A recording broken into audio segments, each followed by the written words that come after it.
Presidente, sou eu quem agradece e parabenizo Vossa Excelência por proporcionar esse ambiente adequado para a votação, para a discussão, e que em momento algum Vossa Excelência colocou qualquer obstáculo à votação dessa medida provisória. Muito pelo contrário, preocupado e defendendo o tema, apenas delimitando o assunto à matéria pertinente. Portanto, obrigado por confirmar esse acordo e passo em seguida à leitura do relatório.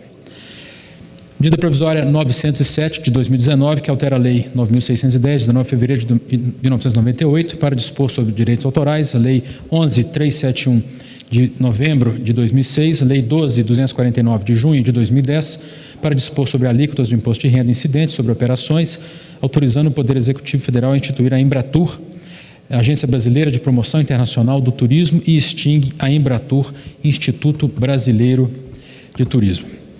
A medida provisória em análise, presidente, pretende reestruturar o setor de turismo no país e veicula com tal intuito alteração de regras que norteiam a arrecadação de direitos autorais em unidades habitacionais, de meios de hospedagem e em cabines de transporte de passageiros marítimo e fluvial.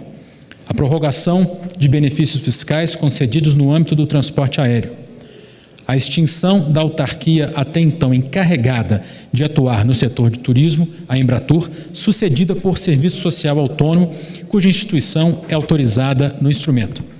Na exposição de motivos, inserem-se dados econômicos que demonstram a relevância do setor alcançado pela nova agência.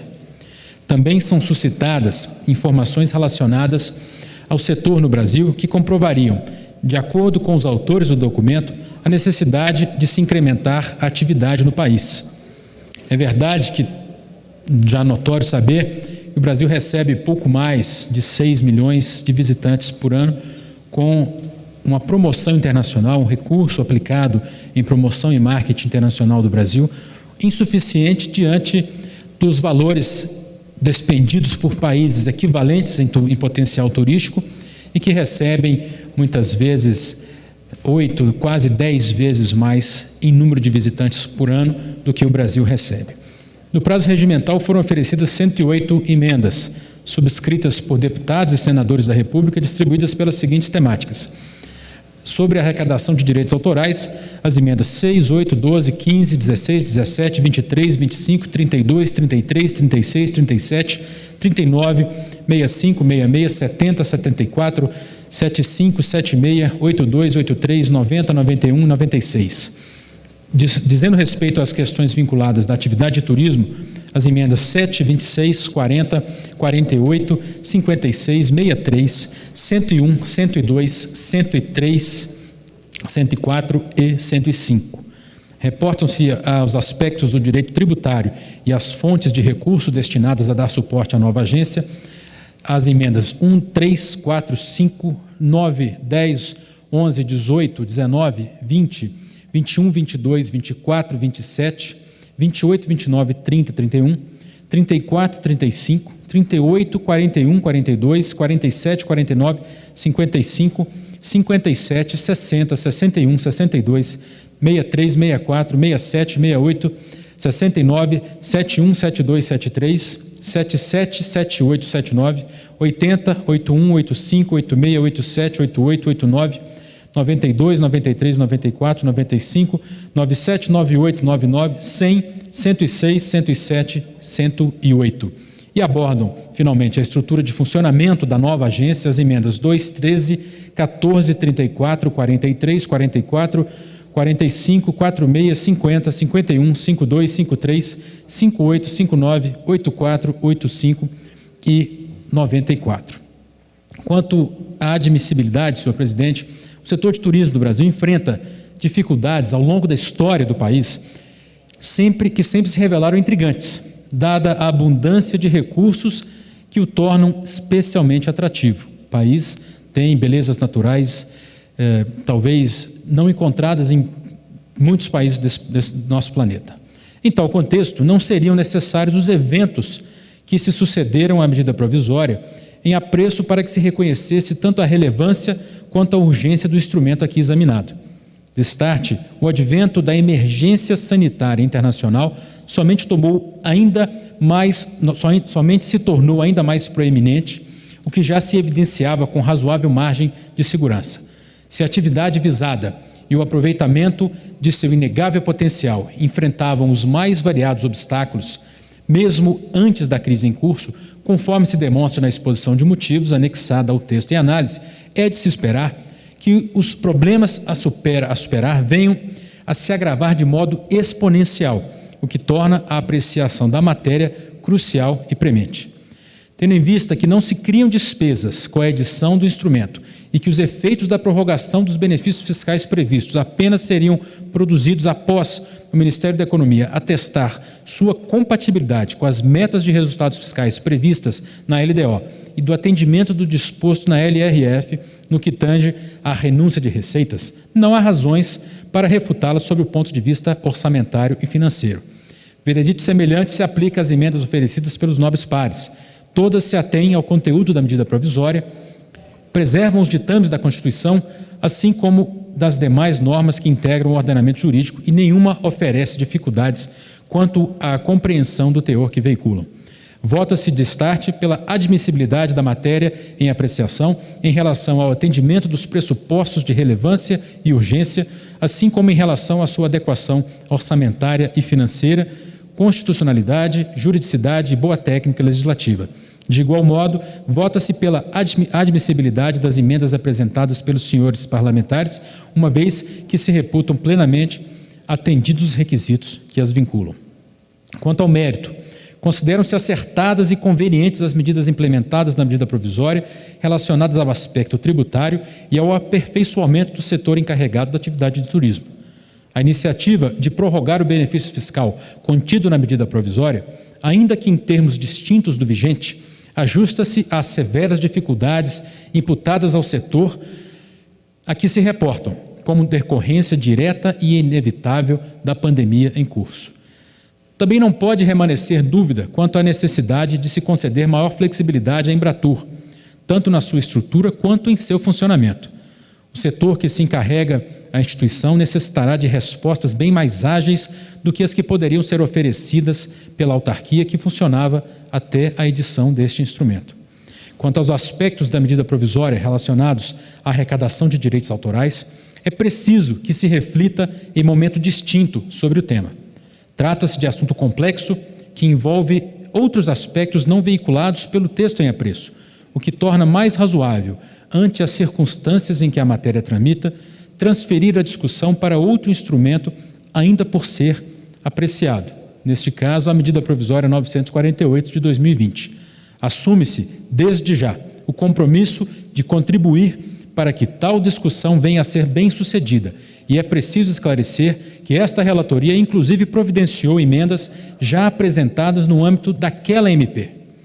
A análise aprofundada da matéria e das emendas que foram oferecidas ao texto original conduziram a relatoria a promover aperfeiçoamentos no teor veiculado pelo Poder Executivo. Passa-se aos respectivos esclarecimentos. As dificuldades por que passa o setor aéreo, como de resto o conjunto da economia, conduzem à necessidade de alterações na abordagem do benefício tributário contemplado no artigo 2º do texto original, renumerado como artigo 1º no projeto de lei de conversão oferecido aos nobres colegas. Trata-se de alterar em momento inoportuno isenção que vigora há mais de 20 anos, razão pela qual se propõe a preservação da alíquota em 1,5% prevista para o atual exercício e a isenção retornando nos anos subsequentes. Quanto ao financiamento da Embratur, o projeto de lei de conversão modifica de forma substancial a fórmula adotada no texto editado pelo Poder Executivo.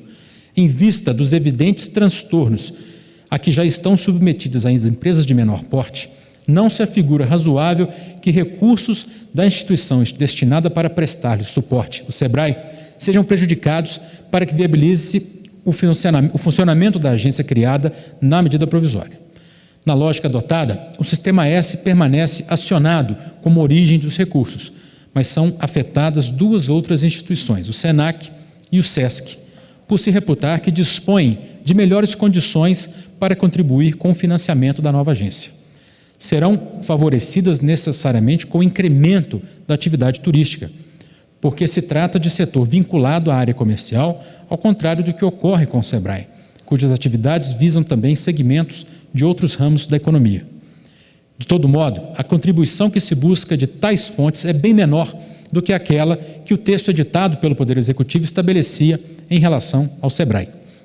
Assim, para que não se reduzam os recursos a serem investidos na atividade turística, promove-se a alteração da destinação adicional, previsto na Lei 9825 de agosto de 99, que já é cobrado em decorrência da aquisição de passagens aéreas internacionais.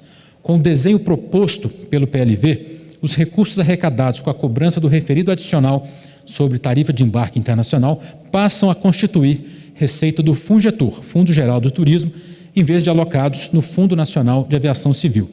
Cabe esclarecer que o Ministério da Infraestrutura havia anunciado a disposição de extinguir o encargo em questão, providência que materializaria-se em 2021 e da qual já resultaria a supressão do referido aporte ao FINAC. Tendo em vista que o objetivo do Ministério da Infraestrutura com a revogação do adicional consistia em um estímulo à participação e maior competitividade das empresas aéreas do tipo low cost, low fare, no mercado de transporte aéreo brasileiro, o projeto de lei de conversão prevê que o adicional que se cuida passe a ser cobrado apenas de quem venha a adquirir passagem cujo valor supere, por quilômetro percorrido entre a localidade de origem e o destino, montante fixado pelo próprio Poder Executivo.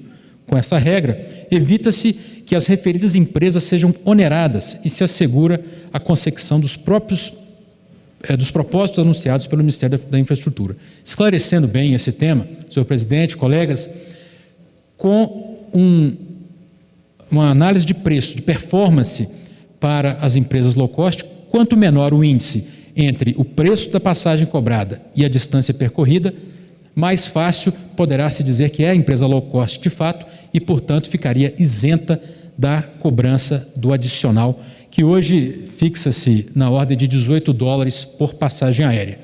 A exemplo, nosso colega, o deputado Vermelho, do município lá de Foz do Iguaçu, sempre reclamou na Comissão de Turismo a respeito de uma passagem aérea que custaria $50 entre Foz do Iguaçu e Buenos Aires, na Argentina, um típico destino de turismo de brasileiros, e que teria a cobrança de $18 adicionais sobre esse valor de $50, traduzindo-se quase quase metade da passagem, exclusivamente para um adicional de taxa de embarque, que ficará, certamente, com a adoção dessa regra, isenta para esse tipo de passagem. De acordo com o orçamento da União, no ano de 2020, a previsão de arrecadação deste encargo, que se faz referência, corresponderia a cerca de R$700 milhões. Em face da exclusão do adicional na aquisição de passagens de menor custo, aquele montante, no curso de um ano, provavelmente será reduzido a valor que, somados às demais receitas implementadas na proposta alternativa, tornaria equivalentes às fontes de recursos estabelecidas no PLV com as que se encontram previstas no texto original da medida provisória. Na proposta oferecida em anexo, convém esclarecer: os recursos relacionados à tarifa de embarque não se encontram obrigatoriamente vinculados à Embratur, mas é evidente que a instituição ocupará posição privilegiada quando se promover a sua efetiva aplicação. Idêntica e assertiva se aplica a outra possível fonte financiadora da agência inserida no projeto de lei de conversão, porque também a possibilidade conferida ao já referido FINAC, no sentido de vir a suprir as necessidades da Embratur, confere ao Poder Executivo a necessária e indispensável discricionariedade para a implantação de medidas concretas revestidas de tal conteúdo. Conquanto a matéria em exame trate do futuro, do caminho a percorrer para que o país se transforme em potência turística mundial, não é possível que sejam ignoradas as consideráveis dificuldades ocasionadas pela atual situação. A pandemia do coronavírus, que tantos males causa ao Brasil e às demais nações, provocou a interrupção inesperada de quase todo o movimento turístico do planeta. Em decorrência, nada menos de 16 mil brasileiros chegaram a ficar retidos no exterior, sem conseguir retornar. Após semanas de intensos esforços, cerca de 5 mil compatriotas ainda se encontram impossibilitados de voltar ao país. Ante o contexto, não há dúvida de que a renovada Embratur pode e deve, nesse momento excepcional, assim como em outros semelhantes que venham a ocorrer, ampliar o seu campo de atuação institucional e participar do esforço de repatriação promovido pelo Estado brasileiro. Afinal, serão, como se demonstrou, assegurados recursos para tanto, e a instituição já domina o indispensável conhecimento dos procedimentos de viagens internacionais, tanto por voos regulares quanto por voos fretados. Nada mais natural que a Embratur coordene. Me dê uma água, por gentileza. Nada mais natural que a Embratur coordene medidas com o Ministério das Relações Exteriores, o próprio Ministério do Turismo, o Ministério da Justiça e Segurança Pública e a ANAC, entre outros órgãos, para abreviar o fim da involuntária diáspora decorrente de situações como a que se encontra em curso.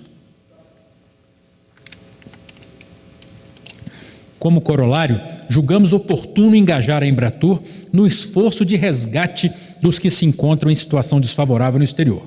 Também se acredita que é preciso utilizar a considerável ociosidade provocada na rede hoteleira em cenários como o atual para abrigar aqueles para os quais se verifiquem dificuldades no isolamento domiciliar.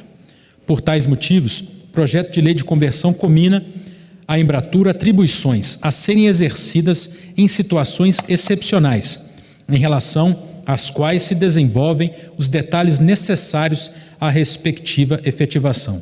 Ou seja, no caso do Sistema Hoteleiro Nacional, da rede hoteleira que encontra-se ociosa ou parada, a Embratur poderá alocar recursos diretamente das fontes previstas para garantir que profissionais de saúde, para garantir que pessoas afetadas pelo vírus possam ser abrigadas e, com isso, evitando maiores danos de contaminação, espalhar esse vírus e, com isso, também preservando as famílias brasileiras.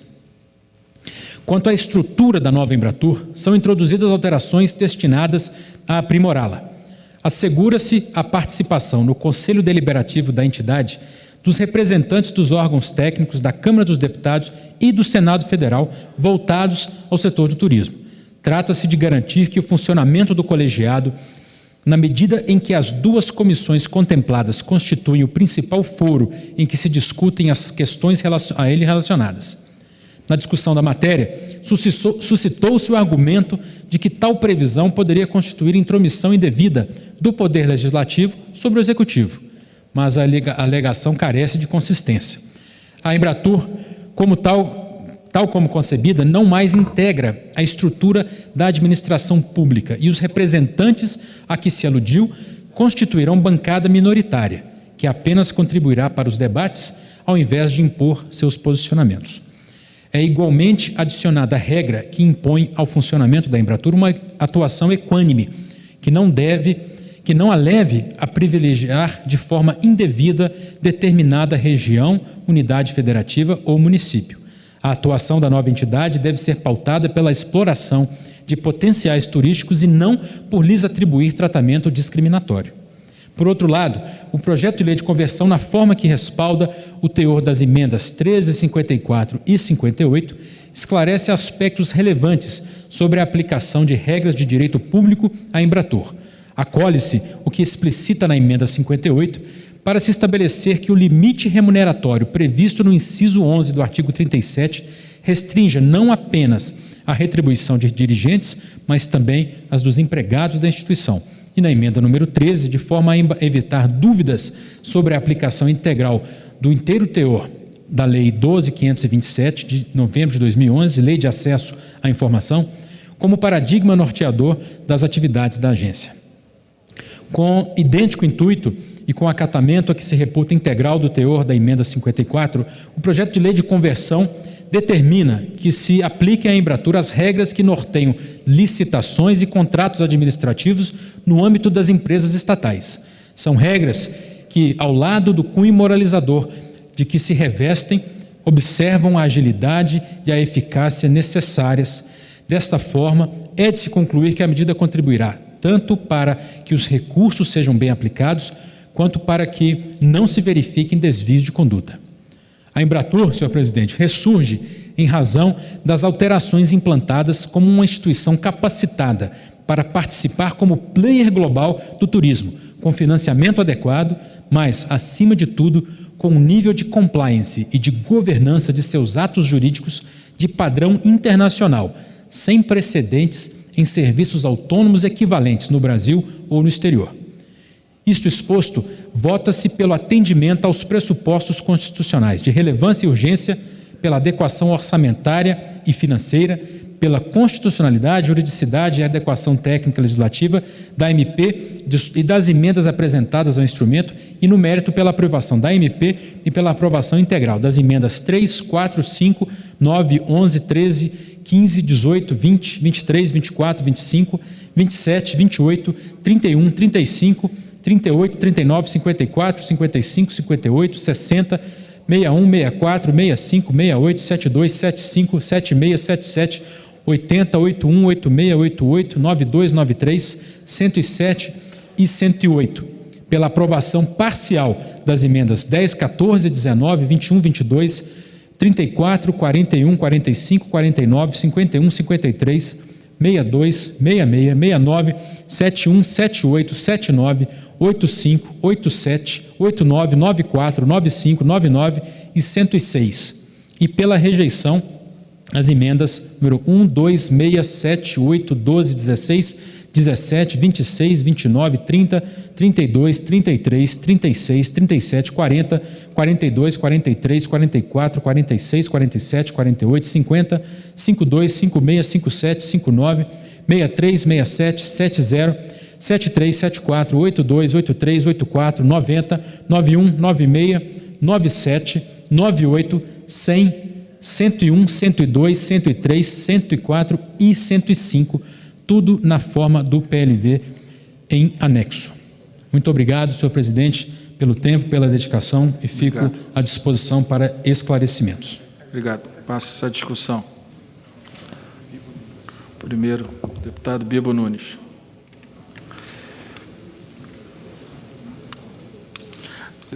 Deputado Vinícius Poit. Obrigado, senhor presidente, caros colegas. Parabéns ao relator pelo relatório.